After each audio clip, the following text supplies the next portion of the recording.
Hi, it's Mike Myers of the Revenue Performance Group with another edition of Selling in 2. The question we're going to address today is what makes a successful cold call. Now, you think about the word cold call.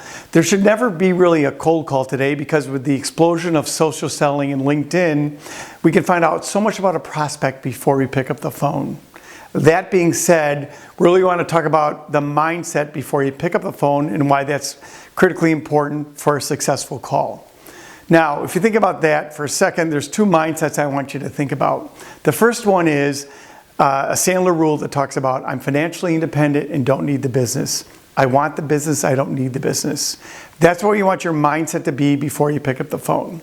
The reason that's important is because if you're desperate when you make those calls, it's going to come across on the phone. 83% is tonality, 70% is the words. And we know based on experience, no one buys from desperate salespeople because it's all about them, not about the prospect. Secondly is equal business stature. We want to have equal business stature with our prospect. Again, you can't compete with a senior level person as a salesperson in their company in their role. But where you can compete is how your product or service can help them be more effective in what they do.